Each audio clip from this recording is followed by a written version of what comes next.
Good afternoon, everyone, and thank you so much for being here. I'm Samantha Russell from 20 Over 10, and we are so excited to have you joining us this afternoon to learn all about how one firm and our special guest, Steve Conroy, how they have used inbound marketing to grow their business and to generate new leads for their business. And I know that this topic is especially pertinent right now for so many of you who really have used more traditional methods of digital marketing in the past. And since social distancing and the pandemic have taken over our world, we're all looking for new ways to connect and to grow. So again, I just want to thank you for being here. And I do want to mention that we will be recording today's session, and we will share all of the slides as well as the recording with all of you. We were unfortunately having a little bit of tough technical difficulties, and we cannot get Steve's camera to show, but he is here. Steve, can you say hi to everyone? I most certainly can. I'm happy to be here and to be able to share with you folks this afternoon. Great, thank you so much. And so you'll hear his voice throughout, even if you can't see his face. And then also on the call today, I have Amanda Larson from my team, who I know many of you have worked with in the past, our Director of Marketing. And Amanda will be behind the scenes helping to answer any questions that you have. So if you do have a question, you can put it in the Q&A box, and then only the panelists will be able to see it. Or you can drop it in the chat box and then everyone will be able to see it. So before we get started, if you could let us all know that you can see me, since you can't see Steve, and that you can hear me loud and clear.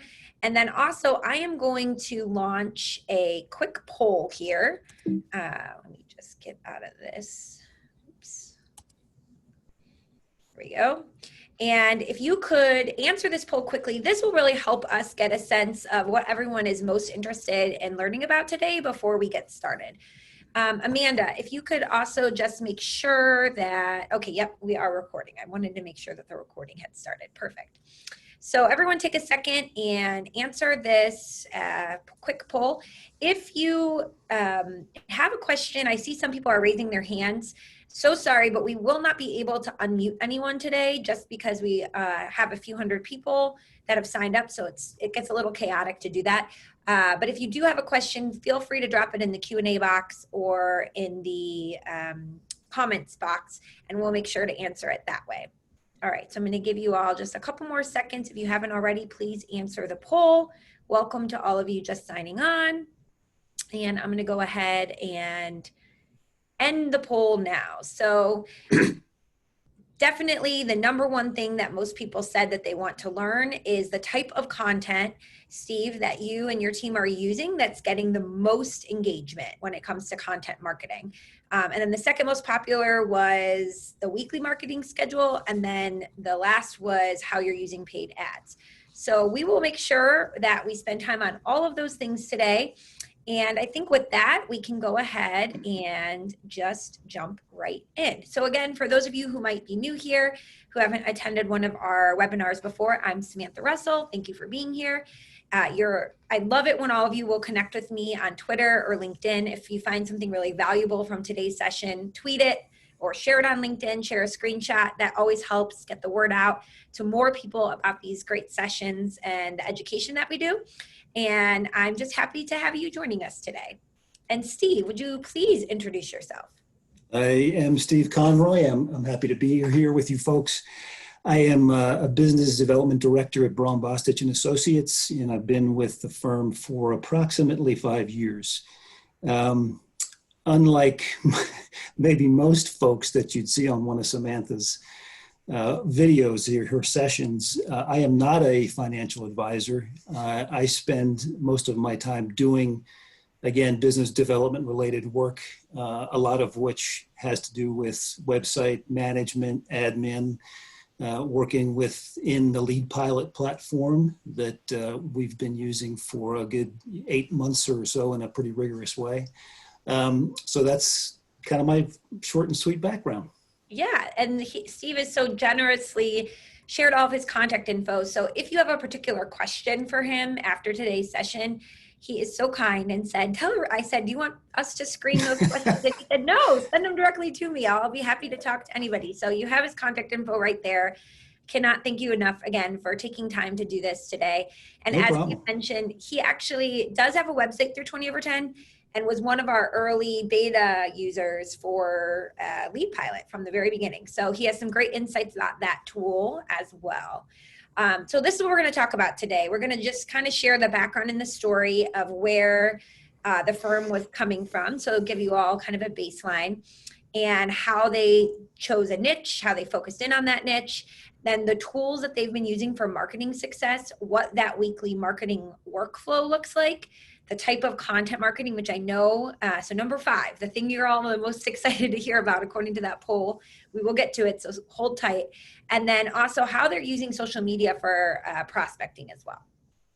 Okay, so if you actually go to leadpilot.io and you click why lead pilot, we have these success stories and we feature their firm on there because Steve has really used the tool to see great success. And so, you know, if you're wondering more about Lead Pilot and you want to just get an objective answer from someone, the good, the bad, what it can do, what it can't do, you know, whenever anybody just tries to tell you only good things, you're always a skeptic, as you should be. So he can share everything and how the tool has really grown over the years. He's a great person to ask. But you can see here some of the quick wins that their team has had in using the tool. And so before we really dive into all that, though, I kind of want to just talk about your story, Steve, and where you guys are coming from, because I think that will help people. And everyone on this call is going to be coming from different places. So we would love to know for you right now, are you an independent RIA? Are you part of a broker dealer? Share in the comments. Are you an insurance professional? Are you running your own marketing, or do you have someone else doing it? Kind of tell us where you're coming from so we can get a sense of either what limitations you have or you know, how creative you can get with your marketing. That will help us. But can you tell us a little bit, Steve, about this timeline that we have here on the screen? Sure, not a problem. We actually transitioned from a broker-dealer relationship with Ameriprise, a long-standing and very good relationship with Ameriprise, but moved into an independent status back in 2017. As probably most of you know, many of you know, once you do that sort of transition, there is a pretty significant set of handcuffs that get taken off in terms of what you can and cannot do compliance related with advertising the business, websites, and anything kind of related to marketing. So at that juncture, just before we decided to move into that independent status, we did investigate websites, how to put a website together. The one that we had with the broker-dealer relationship was kind of stoic, kind of, you know, everybody's got the same format, the same sorts of things from a content standpoint in those websites. And at the time that we made this transition and decided to put a new website together, it was literally a clean slate for us to do just a ton of different things. So, you know, the excitement of just getting the website up and running was kind of at that point, kind of a very, very good and exciting thing for the firm. And with the help And of that's 20 when over we 10. began our partnership, was when you came to us to. Exactly. Yep. So with the help of 20 over 10, we put together what we believe is a very good website. After 3 years, I'm starting to scratch my head a little bit in terms of, you know, do I need to make some changes? I would probably suggest that in a 2-3 year time frame, it makes very good sense to go back into the website, look at specific things like a homepage, and make changes based on, you know, what sort of activity you're getting from visitors to the website. And, so, sorry. And I'm just going to probe you a little bit more based on our conversation earlier. So you had mentioned to me when we last talked that, you know, one of the things that you had found relatively good success with, and I know many of the folks on the call probably had done something similar in practice, was that you really were using that COI referral model where you get, you know, some other folks that it made sense to work with, whether it was CPAs, attorneys. in a room and, go through different clients that you had on your docket that they might have had on theirs and how you could all serve them better. And that worked. And I don't want to spend too much time talking about that because while I think some people might have questions about how that worked, the point is that at some point you decided, well, let's move from really relying on that to more of this inbound strategy. And so I think one of the things that I would like to know is when you first started on that journey, where did you start? Because that is for a lot of people listening where they're at. They're just starting that now. And so like, what's the most important part? Is it creating your own content and investing in that? Is it, being active on social media? Is it the email? Like, where did you really start in that journey? Of course, it's all of the above. But once the website was up and running, the next big thing was content, and that feeding the beast, as I like to refer to it as, is a very arduous, resource intensive thing that I would argue most advisors that are trying to do this plus create content struggle with. And so, we, as many others, we struggled as well trying to drive that content and get it up on the desk so we could put it in a blog format. We kind of migrated from the website into, from an inbound marketing perspective, into blogging first. And we had some success with that. We put together some original content and posted it. We also used some third-party material, some curated stuff from another vendor. But by and large, we spent as much time as we could putting together the correct original content and try to drive that authority into the marketplace from our advisor's perspective. So that was kind of the kickstart into inbound marketing for us. And then, once that starts and you really do, the legwork, the research, you just start to become acclimated to what inbound marketing can do for you. And again, how much resource you have to dedicate to make sure that it's, up and running and doing the right things and, proving itself out over time from an ROI perspective. So, we went down that path, and through research, through looking at, some of the things that we wanted to do from an inbound marketing standpoint beyond just the blogging, we got involved with another vendor who I'm sure you folks all know who Hubspot is. Hubspot is very prevalent in the marketplace.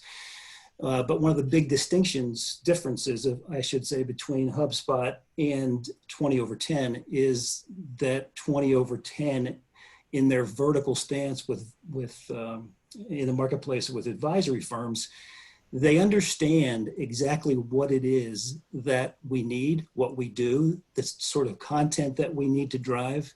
And I struggled a lot for months on end with Hubspot, not necessarily learning how to use the system, but it took a lot of time.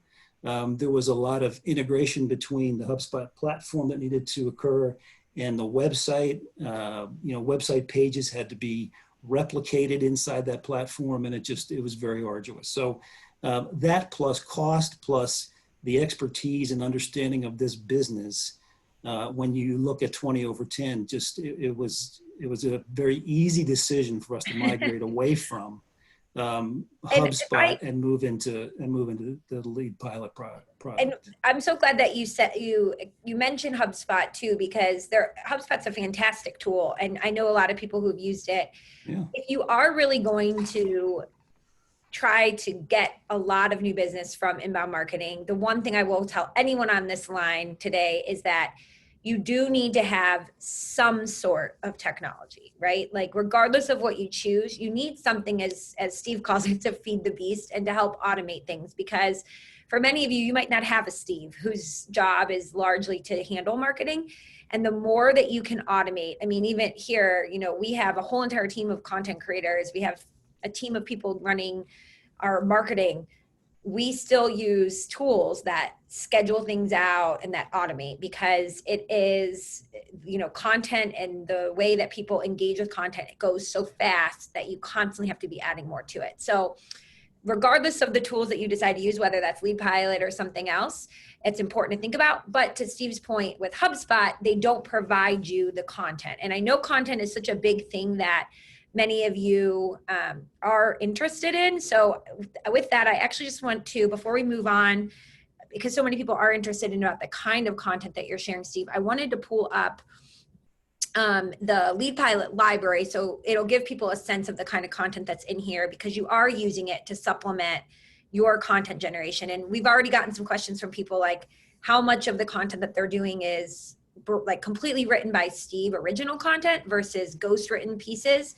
One thing I want to point out is you can take any piece in the Lead Pilot or the 20 over 10 library and edit them. So you can completely use them as a starting point. You can edit the image, you can edit, the title to make it your own, and you can upload videos, whatever. So Steve, talk to us a little bit about when you come into Lead Pilot's library or the 20 over 10 library, how are you using it? Like, what are you looking for? What kind of content are you sharing? What's your niche audience that you're targeting? Sure. Walk us through that a little bit. Sure.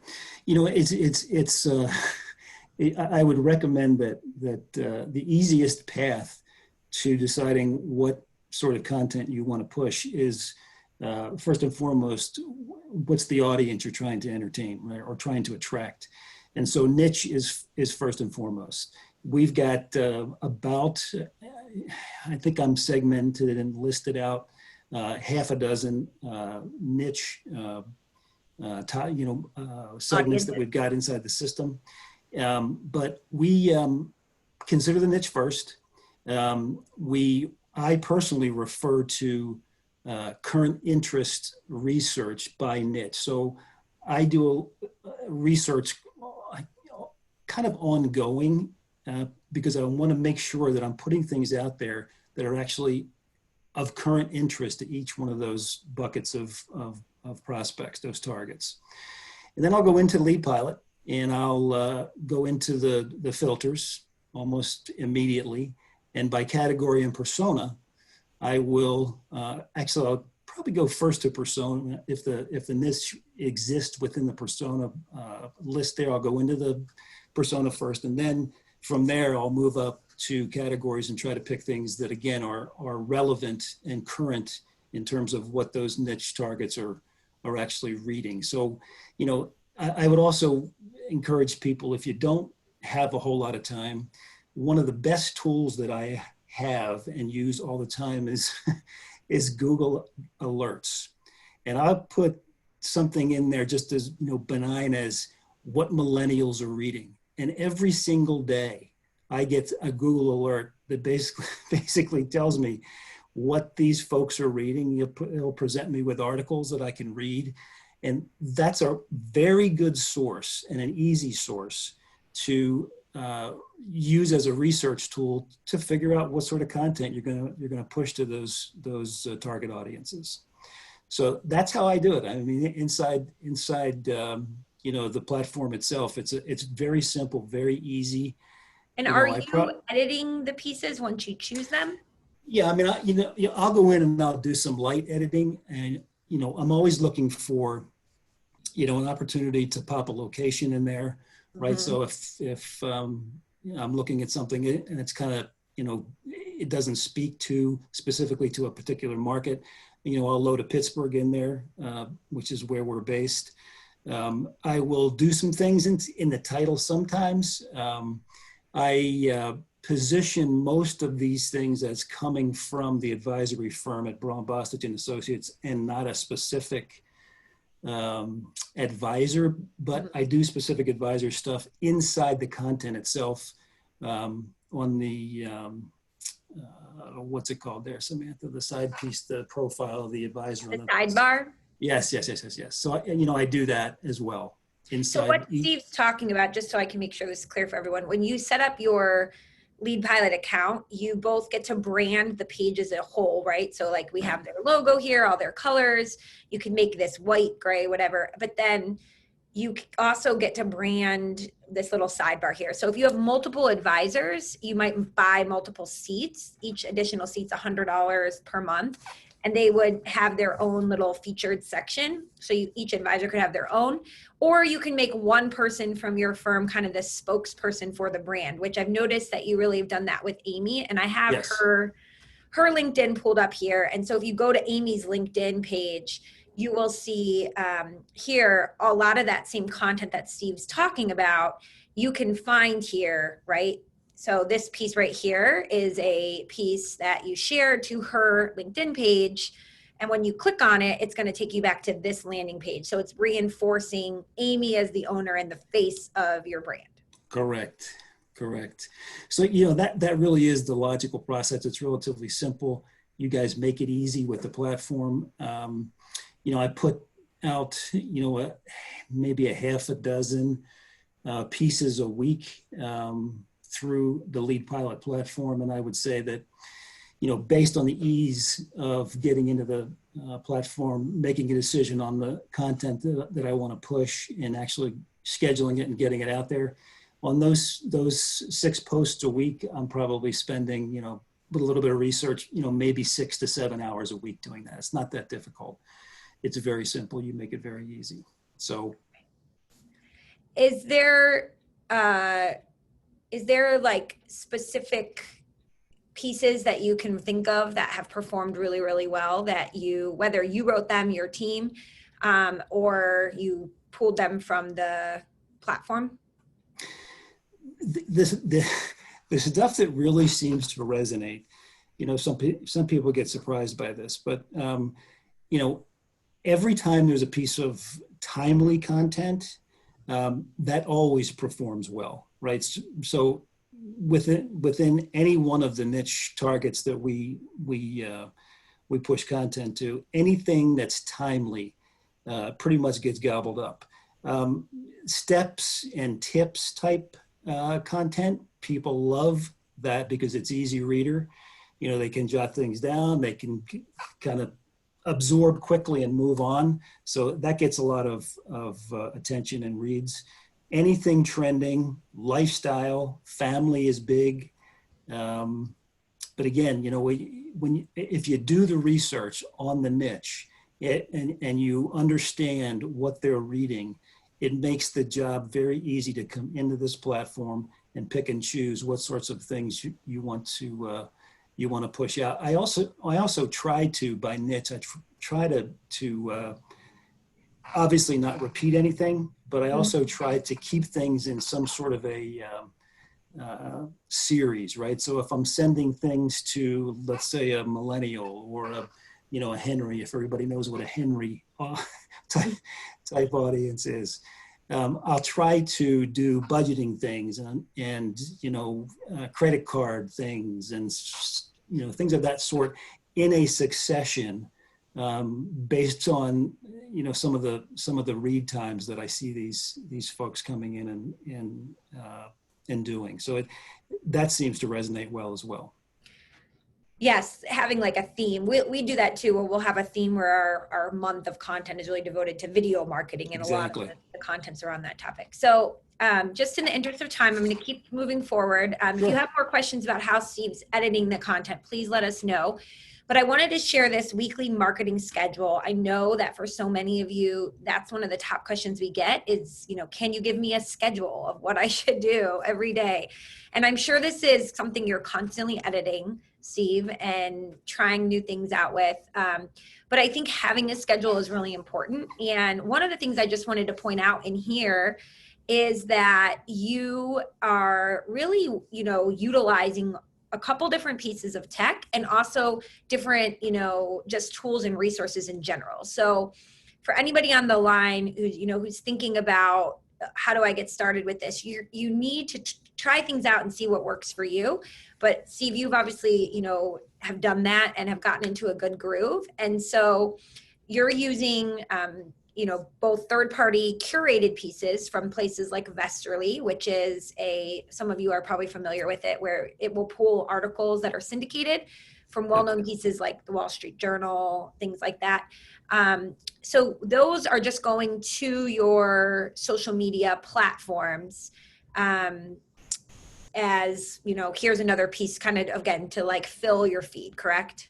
Yes, typically I'll use almost primarily I'll use the third party curated stuff because again it's other people's content, and while it may be interesting, it's not continuing that authority creation in the marketplace that you're trying to position with the advisors in the firm. So yeah, I use that specifically on a social posting only scenario. I also use it on one other piece that I do. This COVID-19, if you look on Monday, the COVID-19, which is a series that we put together, brainstormed by our leader of the business. It performs exceedingly well. It's just lighthearted. Every single Monday, I'll go in and I'll pull two articles that are kind of technology related, that are positioning, goodness in the marketplace in terms of trying to alleviate this pandemic. And then I'll pull two from this Vesterly source that are more lighthearted, more humanitarian related, that again get good play from the audience. This thing has done exceedingly well. I love this idea. And I think, so many of you have told me who are on this call too, like you've been trying to share updates about your family or your kids, or like something funny you watched on TV. So if anyone has any other good ideas for content that is beyond financial planning that's resonated well, please share in the chat box with everyone. But so just so everybody kind of understands, when you say it's getting good engagement, we put like this little clip down here at the bottom where it shows that, on this, for example, this one from April 27th, it had 130 social media impressions, 290 email opens, and 82 clicks, which clicks to opens, that's a really great percentage conversion. And the way that you are doing this, just so that people can see, sorry, I have to keep going back between the slides Sure. and the Google Chrome here, everyone. But the way that it's set up, so you can see here's that landing page, that silver lining. And so there's just like the title of the article and then a quick little blurb from it. And then you can click the link to read the full piece. So these don't take you a long time, I'm sure, to set up or create, but there's something that people have started to look forward to, and you're getting great engagement off of. Yeah, this has worked very well for us, and I guess I would say that anything that you think is worth trying, you should try it. Just put something out there, and when I do these sorts of things, in particular with new audience or new subscribers, I'll try to again see what they're reading and push things that I think they're going to be engaged in based on those previous reads. And it really is amazing how many people, once you go fishing, they don't unsubscribe. Maybe 10% of the audience that I chase actually unsubscribes from the things that we post. The rest of them just keep coming back and coming back and coming back. And so, over time, those folks that are coming back, you're looking almost daily. I look at the statistics and the contacts within the Lead Pilot platform to see who's still there, to see what they're, make sure I understand what they're reading. And as the lists grow, I try to pull, similar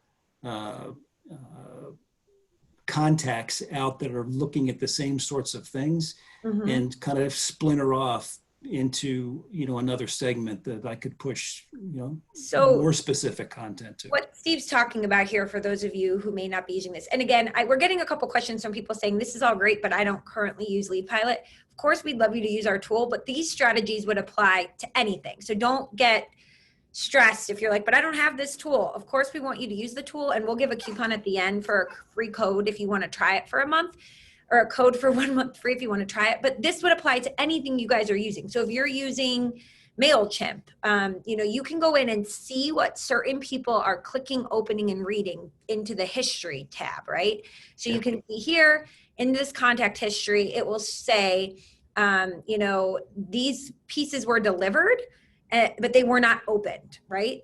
Whereas this one was actually opened. And then you can see even from the ones that were opened, when were things actually clicked. So you can look at your segments and see what is resonating most with a particular segment. What are they clicking? What are they opening? What are they reading?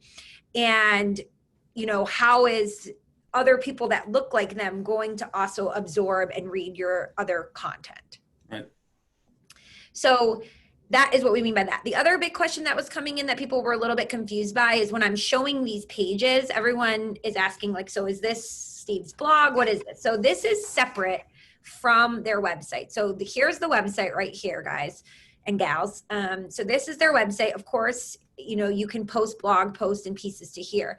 But the difference about what Lead Pilot does and what we really encourage advisors to do is to direct people from social media or email, not just always back to your website, but to a landing page that reinforces you and your firm as the expert and the thought leader, where you ask someone to take some sort of action. So you can see at the bottom of these posts, right? They have these different calls to action, like, sign up for our reading list. You can email Amy directly. I think on, let's see, this one, you have schedule a time to chat with an advisor.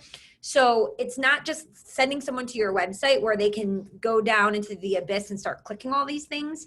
It's always one call to action, which in marketing, we know it always is going to get higher conversion rate. If I send everyone on this call an email and I say, you can try out Lead Pilot for a month, or you can schedule a time with our team, or you can sign up for our next webinar. I just gave you 3 choices. So just probability wise, the chance that you complete any one of those choices is only 33%, right? If you make it one choice, your rate of conversion will go up. And so landing pages capture the traffic, get people to complete an action, but then also on the analytics side, Steve can go in and look at how one particular piece of content performed, how many people actually became a lead from that content very, very easily. So Steve, do you want to talk a little bit about that, about the leads that you guys have been receiving, and kind of, are they just booking a meeting? Are they emailing you? Are they subscribing? How does that look? No, it's pretty much all subscribing on one hand. On the other hand, I do something a little bit different. I actually proactively search out lists of individuals that fit into the niche that I'm trying to target. I'll give you an example. We've got every single year inside the city of Pittsburgh, and I'm sure in some of your folks' metros as well, it's the same thing. We have published lists that we can get our hands on 30 under 30 or 40 under 40 folks, women business owners. And I actually use what's referred to as the Pittsburgh Business Times, which is a business journal in this marketplace. I think they've got a presence in about 50 odd markets across the country, but essentially they provide a book of lists, and inside those lists you can find very niche specific names, email addresses, phone numbers, the whole 9 yards. And what I'll do is I am not a proponent, and I'm not saying anybody should do this, but you should not just blast emails out to lists you find. You should pick and choose who you want to send to, and I drip these into my campaigns, right? So I'll do something like maybe 5, let's say 40 under 40s a week, as an example, and I'll put those into my list of contacts, into that segment, and I'll just start to promote my contact to those folks. First order of business, the day after I promote to a new contact, the first thing I do is get up in the morning, look at the list, and see who unsubscribed. And I'm here to tell you again, less than 10% of who I push content to come back and actually unsubscribe. And I've been at this for months. So it's a very good and proactive way to get your name on the street and start to spoon feed content to people that, quite frankly, had not come into your environment unless you had done that. They're not going to just naturally, organically Exactly. Fairview, you need to proactively. And I know a lot of people actually who will do this via LinkedIn as well. They'll connect with LinkedIn Correct. people in their network. They'll get their email address, and then they don't be all salesy with them, but you can send them a really relevant piece of content, and they could read it and think like, wow, that's really great. So that's fantastic that you're now when you say you're adding them to a list. So let's say you had like I was showing here, let's say you had like an under 40 list. So you go Yep. in, you add that contact.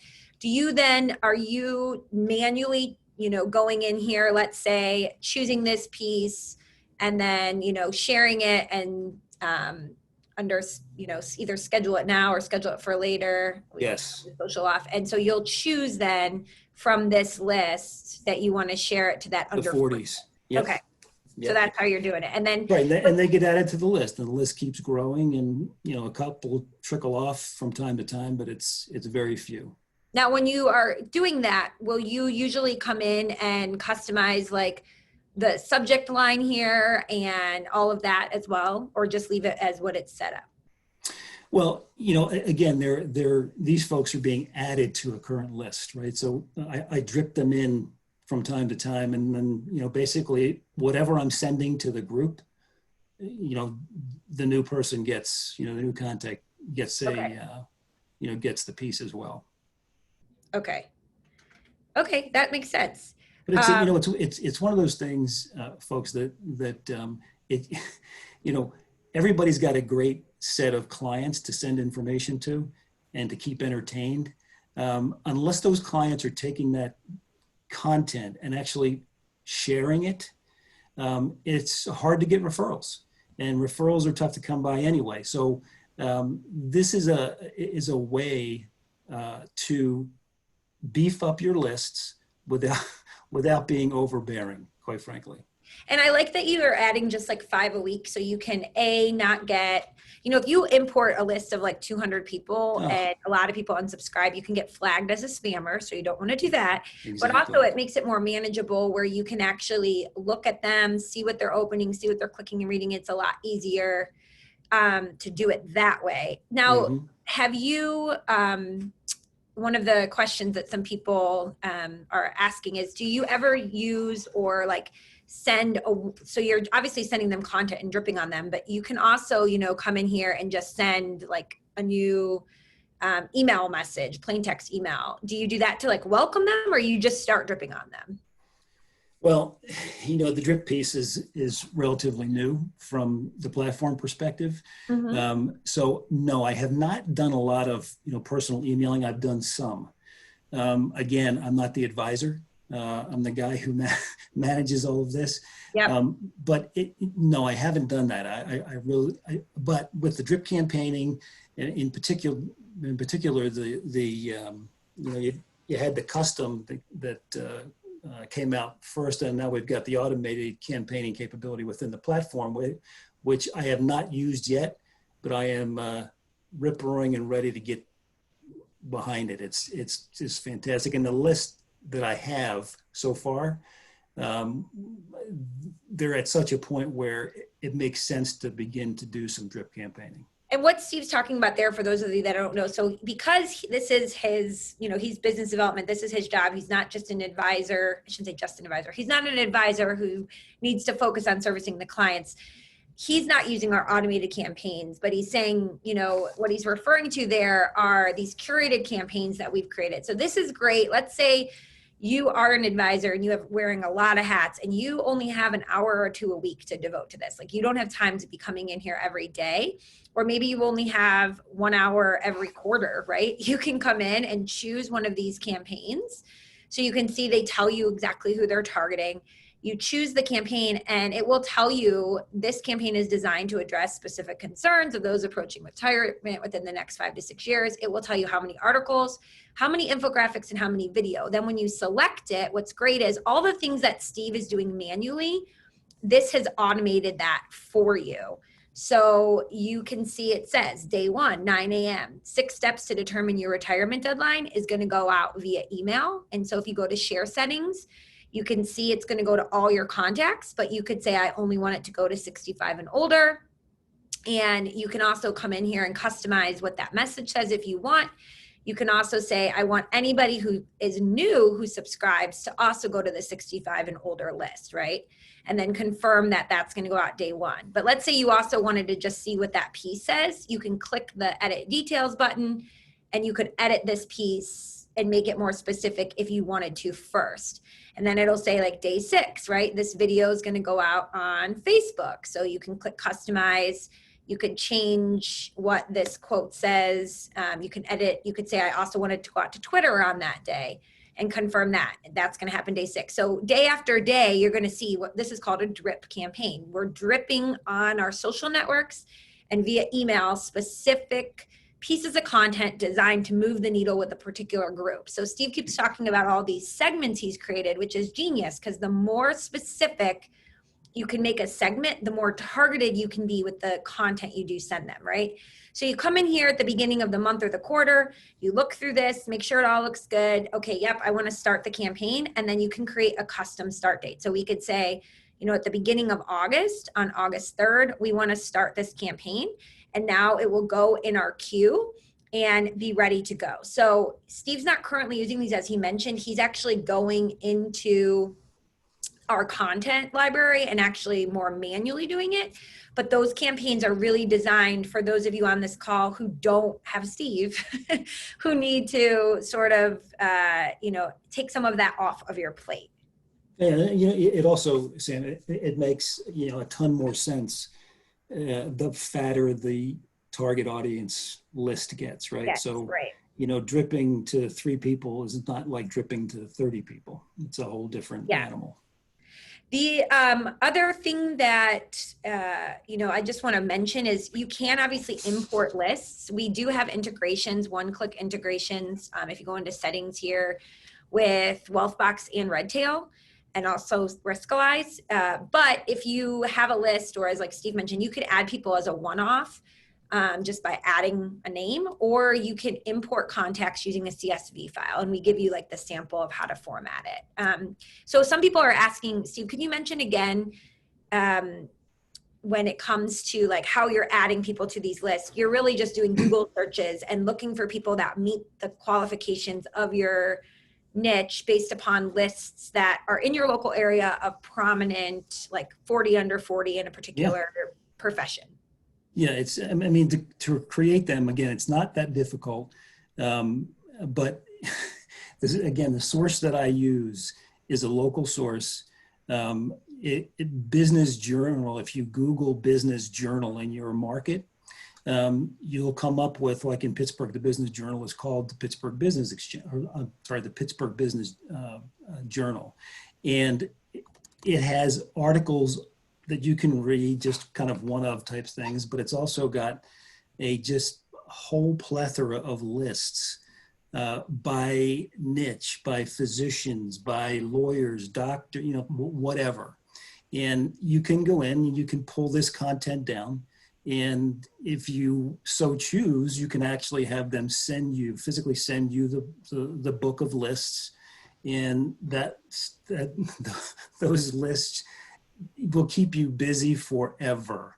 And they give you enough, contact information that if you're like me, by niche, pumping in maybe, 3 to 5 new contacts a week into that pool, it exacerbates and it gets better every single week. So it's a very easy thing to do. Yeah, it's not difficult. I love that. And, think outside the box. So there's another advisor that we work with, and he was really trying to target physicians. So he was emailing hospitals all over the country saying, I know right now it's a crazy time, and I'm sure you want to do nice things for the healthcare workers at your hospital. I'm a financial advisor. Here is my slide deck. So he had it already put together, and he said, I have, a great presentation about what new residents should know about, how to get ahead of their student loans, pay down debt while also saving for retirement. It's not a sales pitch. It's just a way to introduce myself to physicians. He sent them the deck, sent them what he was going to say. And he had 2 different hospitals say, great, we'd love to schedule a time for you to talk with our team. Like, here are the rules. You can't be pushing product, whatever. But he did 2 different webinars with hundreds of physicians. And then he could create a list in here, right? That's like, I think I have it, like a webinar follow-up. Exactly. And so then you put everybody on that list, and then you can start sending them content in a drip campaign. So again, think outside the box when it comes to where you're going to grab those leads from. I want to pivot again a second because I know we're getting so many questions. I'm glad this is helpful to all of you, and that you guys are so excited and have so many questions for Steve. I want to go back to our deck here for just a second, though. And let me just find it here. So talk a little bit about social media. And I know for most people, email really is where the movement comes from. Would you say that that's true for you as well? Oh, absolutely. Yeah, absolutely. Email is by and in large the biggest hit that we have on this thing.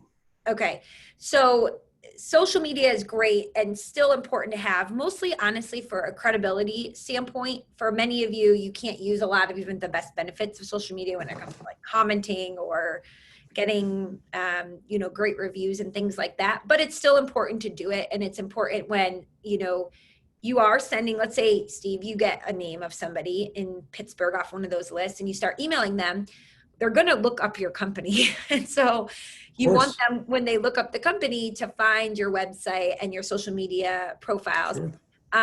So is there anything that you have done specifically with social media other than pushing out content? Like, have you taken an active approach in either sourcing leads there or engaging with people there?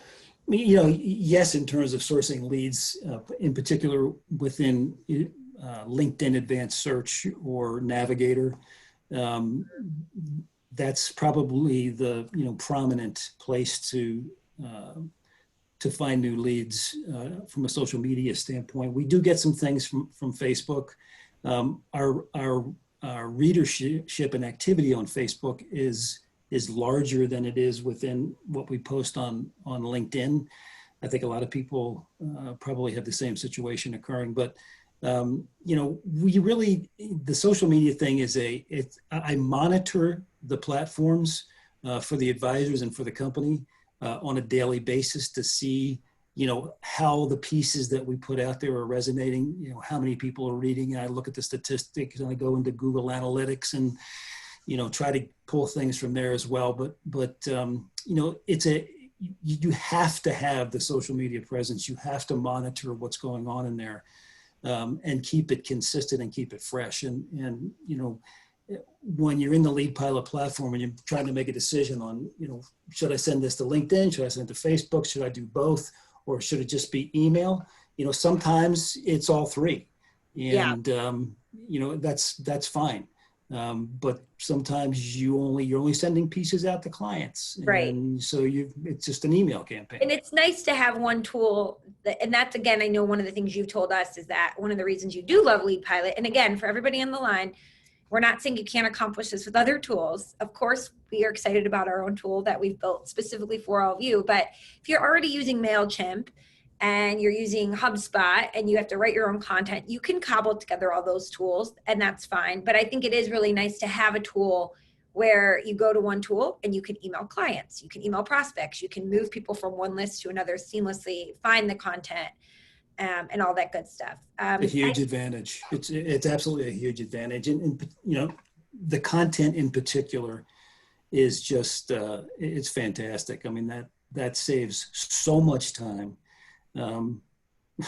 Yes. I can't thank you guys enough for that content. It's just, it's the beast. You got to feed the beast. So I don't think we have too much time for this because we have more to get to, but I just do want to mention that you are also boosting posts on Facebook. And boosted posts just means you take a post that you already have, for all of you who are unaware what this means, and you put money behind it. So in this case, let me just, again, switch back to Chrome. And again, I'm sorry for the back and forth, but I think this is most helpful for you all to see it in real time. So, that's LinkedIn. Okay, so here in Facebook, right, you can see this is their page.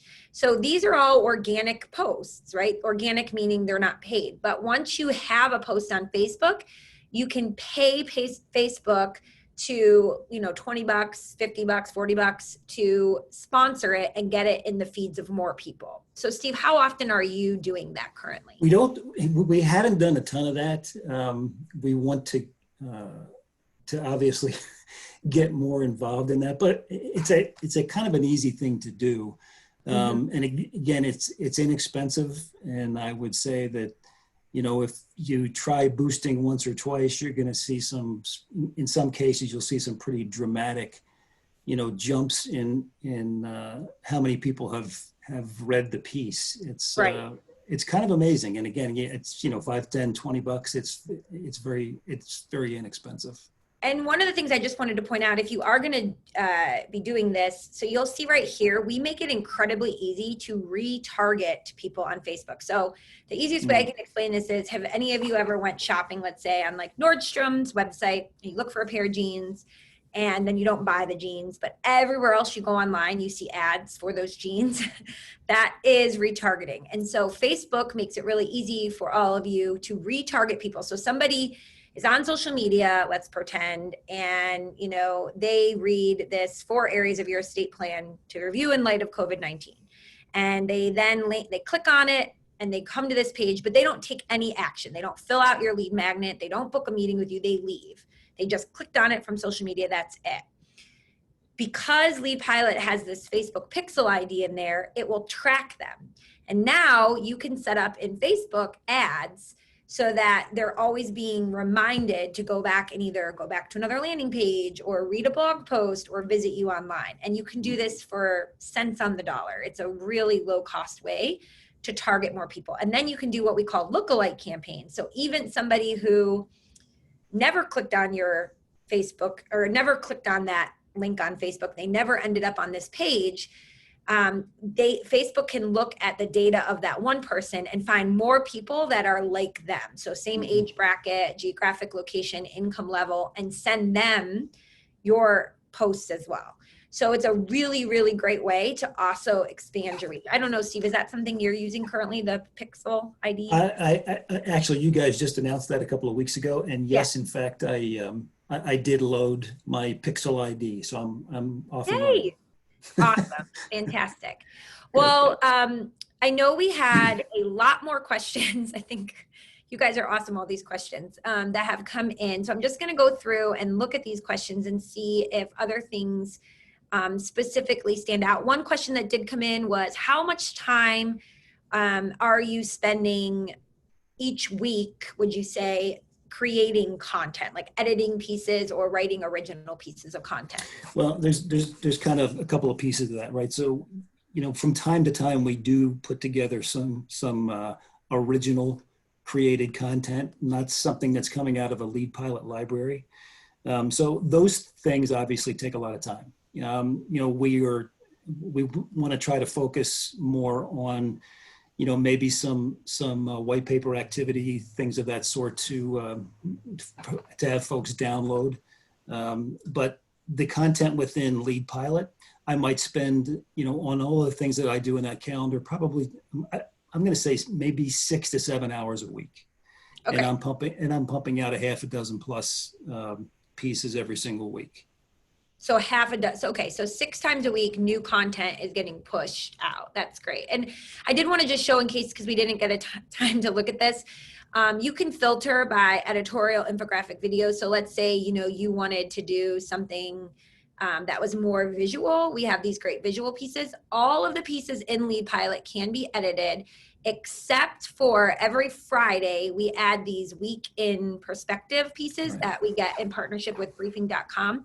You cannot edit the body copy of these, but you can edit, what it says on social media, what is put in the email, all that good stuff. So just the body copy of those itself, but that's a really nice thing too. Every Friday, those are added in, but you'll see there's over 600 pieces in here. And as Steve mentioned, we make it really easy so that you can filter by category or by persona as well, to make it much easier to target. But you could also search up here for a particular topic, right? So if you want which I do as well, yeah. Yes, for something related to COVID. And as he mentioned, the timely pieces, and we have found this to be true, and I'm sure many of you have noticed this yourself, anything you can do that is specific to what's happening in the world is going to be clicked on more. But you can also take pieces that are more evergreen. So let's say like it's back to school time.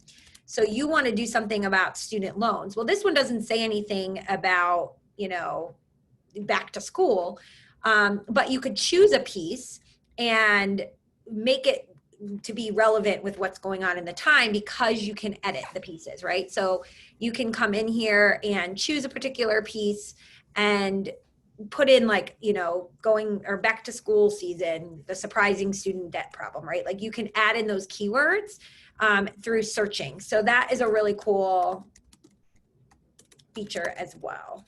Mm-hmm. Just wanted to point that out. Okay, I'm going to keep looking through some of these questions here. You guys are awesome. Thank you for so many questions that you guys are asking. It's almost overwhelming. Somebody wants to know, so how many new clients is your firm really have you taken on in the last 6 months or so? The new client piece of it has been a hurdle for us. While we're getting a lot of readership, converting prospects into clients has been a little bit difficult. But I believe that with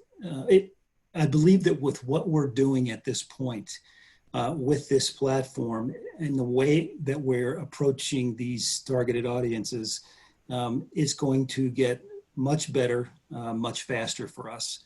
But it's always a long process to bring a prospect in to the fold, and spoon feed them information and have them read and do all the analytics to get comfortable from that perspective, to bring them in as a prospect and as a client.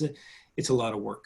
And I think one of the things that people always have to remember when it comes to marketing is that it's kind of, well, I shouldn't say kind of, it's a long-term game. So the same way that we have a client and they come and they ask you to help them manage their investments and they have goals, and you wouldn't expect them after month 1 to say, well, you didn't hit my goals, so I'm leaving. It's the same thing with marketing, and there's this exponential nature to it where you all of a sudden will start to hit your stride. We've done webinars with other people before where they always say like about 18 to 20 months after really embracing inbound marketing is where they started to see the biggest ROI for their firm. So I want to make sure that all of you get this great coupon code that we are going to be offering today. So if you have not tried out Lead Pilot, if you want to get started with it, we have a great coupon code for you today. You can try it 100% risk-free for 1 month. That means you can connect your social accounts, you can go through, you can use any of the content, you can email people. It's really risk-free. You do need a credit card when you sign up. So many of you will tell me, I don't want to have my credit card for a trial. That is part of the nature of the trial, but your credit card will not be charged until day 30. So on day 29 is when you would want to cancel. And you can do it annually or monthly. We do offer month-to-month plans as well. The offer is only valid till August 15th. So you do need to go in and create the trial by August 15th in order for this coupon to work. So if you're going to try it on our annual plan, the coupon code would be free month. If you're doing it if you're doing our month-to-month plan. If you're doing the annual plan, then the coupon code would be free month annual. And again, what's really great about the trial is it's not like certain features are taken away from you or anything. You get access to all the features in that free trial as well. I know some of you are asking about implementation help, again, because you are an advisor. You don't have Steve's background in marketing. We do have a marketing coach program as well. If you're interested in learning more about that after you schedule the free trial, you can book a one-on-one demo or reach out to our team, marketing@leadpilot.io. It's $2,500 for the year. It's an amazing price. And you will get to meet with someone from our team, one of our marketing coaches, every month. And they will schedule those pre-made campaigns and distribute them for you. So a fantastic way to get started with this. Yeah, and if anyone has any other questions, as Steve mentioned, he's willing to, connect with you. So I'm going to put your contact information, Steve, up there one more time. Yeah, feel free. And I just cannot thank you enough for joining us today and sharing all of this insight behind what you're doing. We're so happy to have you working with us and see all the success you guys have found already. And I just thank you again for being here today. You guys are a great partner. I thank you for the time, and hopefully this was useful. Yes. So thank you, everyone. We'll send all this information out to you by week's end. Have a great weekend and enjoy your summer if I don't talk to you again soon. Thanks, everybody. Bye-bye.